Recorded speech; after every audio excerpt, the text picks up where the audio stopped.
As a beautiful people all over the world, welcome to Freedom Square News. And on Health Talks today, we are privileged to have a special one in our midst.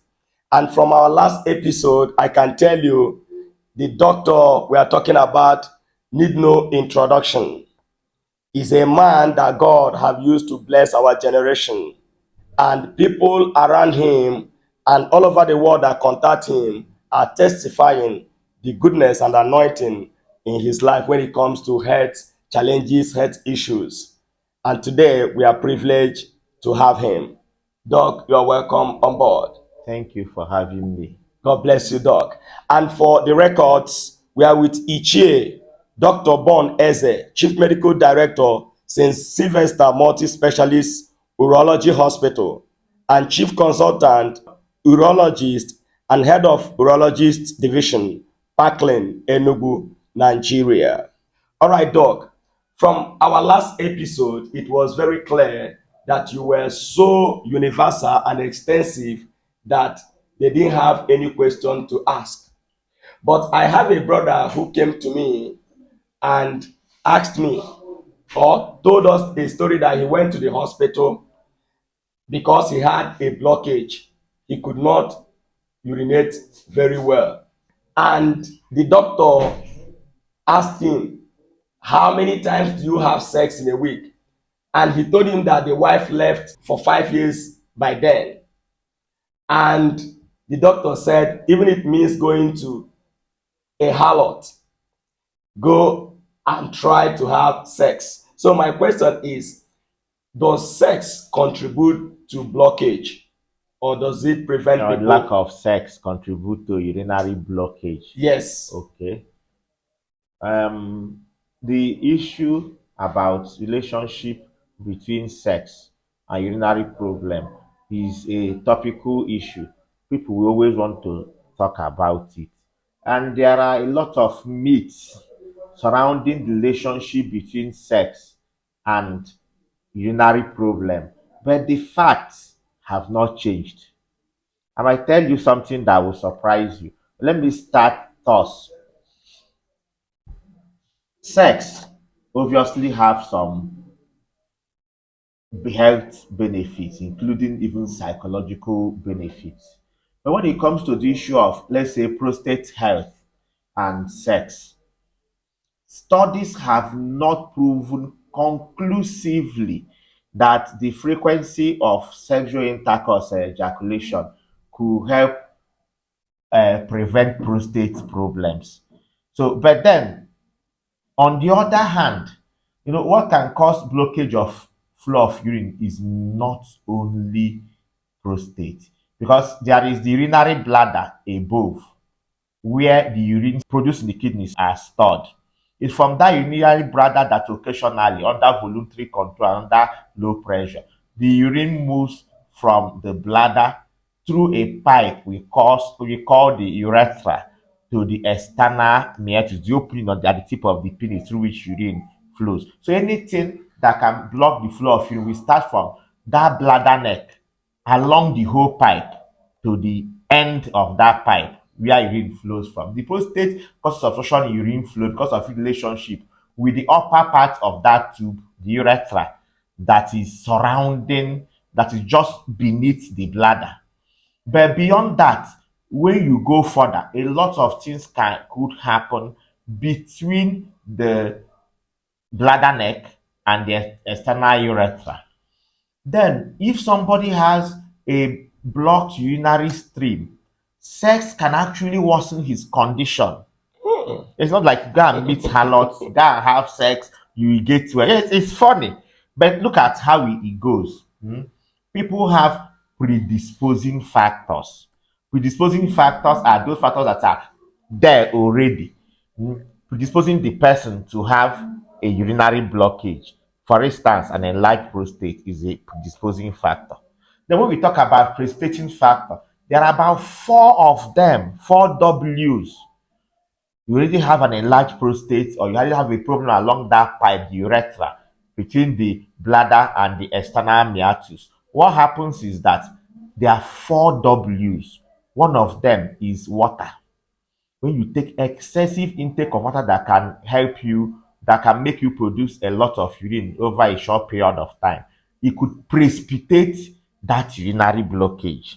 The other one is wine, any form of alcohol, will lead to increased production of urine also, that could precipitate the blockage in people who are predisposed. Like I've had a man come to me and say he went for a burial, he used to take life, he now took hero and the urine blocked, as if the life gives him life and the hero now blocked it. The fact was that he had a predisposing factor, a line factor that was making you not to flow well. Drinking that alcohol now made him had a blockage, like going to urinary retention. That's what we call it. Then the third W is waiting. Like when you are pressed and you say, when I get to a more convenient place, I have a predisposing factor, you could make it to block. Then the fourth one, surprisingly, is women. And I will explain to you, women by that having sex can lead to urinary retention. And that's why I see some patients that have the posing factor say, whenever I have something to do with my wife, I now becomes unable to urinate. Maybe she's the one that has the infection, in quotes, that is causing my problem. But the fact still remains that there's something you call autonomic nervous system in the body, just like wires that help control how organs in the body work. To urinate, we will need the parasympathetic nervous system to be active. That is what will help the bladder contract enough to be able to lead to outflow of urine, push out the urine through the pipe. But after having sex and a man ejaculates, ejaculation is under the control of the sympathetic nervous system, which works against bladder contraction. So when a man has sex and ejaculates, what will happen is that the urinary bladder will be able to generate enough force to push out urine. That's the way that sex can actually worsen or cause urinary blockage. So if a man has urinary blockage and you say, go and have sex, oh my God, you are worsening his condition. Doc, I will always be schooled by you, and I know our listener out there are all already being schooled. All right, beautiful people, don't forget it is Freedom Square News, and we are with Ichie Dr. Bun Eze, Chief Medical Director, St. Sylvester Multi-Specialist Urology Hospital, and Chief Consultant Urologist and Head of Urology Division, Parklane, Enugu, Nigeria.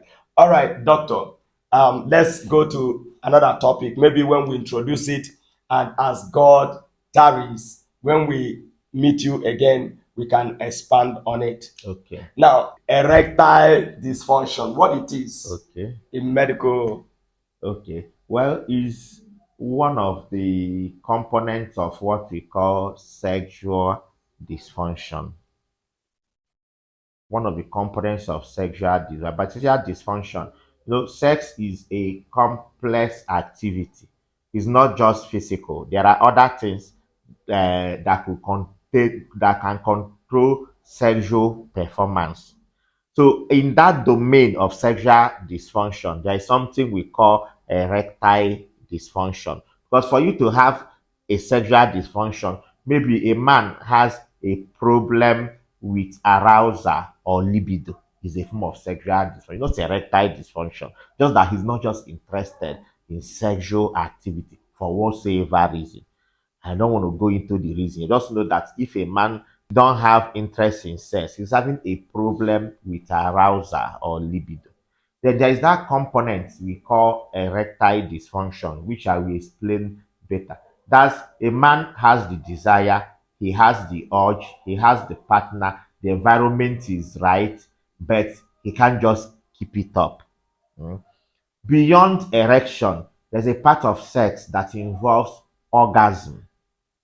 So some people have orgasmic dysfunction. These are all components, other components of sexual dysfunction. When we come down to erectile dysfunction, we are talking about one, inability of a man to either achieve or sustain penile erection for satisfactory sexual activity. Either he can't achieve at all, or he achieves and he can't maintain it to have satisfactory sexual activity.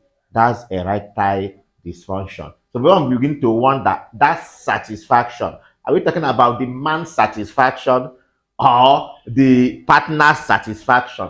That's a different thing we talk about. Just know that is either inability to achieve or maintain enough erection for satisfactory sexual activity. Okay, thank you, Doc. So when we hear people say he's a 2 minutes man, he's a 5 minutes man, so this is the problem. He's an Indomie Erectile, man. so it's the problem of erectile dysfunction. Okay. Now, when we hear such words, because all over the internet, there is this myth about, oh, he can last for 5 hours. Nobody lasts for 5 hours. Of You course. understand what I'm trying to Of say? course, of Nobody lasts for 5 hours. And then, in this case, I want to talk about the satisfactory sexual intercourse to be the man's satisfaction, because there are people that will never get satisfied. Like if you are with a nympho, you can't even satisfy her, don't even try. But the normal sexual cycle on the average lasts about 5 to 7 minutes. People talking about is normal people last for about 5 to 7 minutes, because sex is an intense physical exercise. Nobody can sustain it, that level of activity, for 2 hours, 3 hours. Because nobody starts a stopwatch at the beginning. That's what I'm trying to say. So this issue of he's a 2 minute man, he's a 1 minute man, he's a 30 minutes, I don't understand. We are, sex is something that there's a lot of myths about. The question is still, if a man has enough erection to first of all and sustains it for first of all to achieve intromission. By what I mean intromission is that there is that erect penis, there is where it's trying to enter.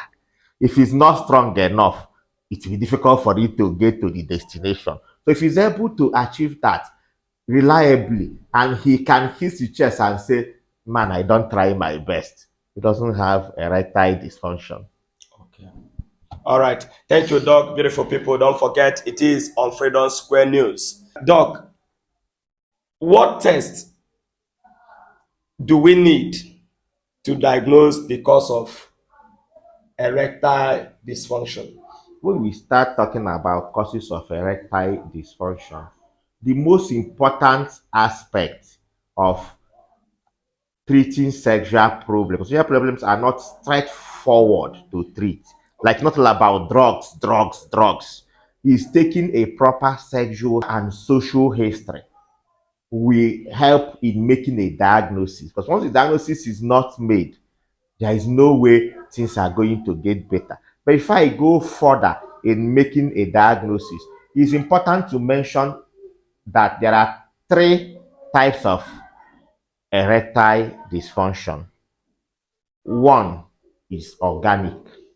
Organic means the man has real physical problem, identifiable physical problem. His problem is in the physical domain that is not making him achieve or sustain erection for a satisfactory sexual activity. And that physical problem, the causes could be mirrored.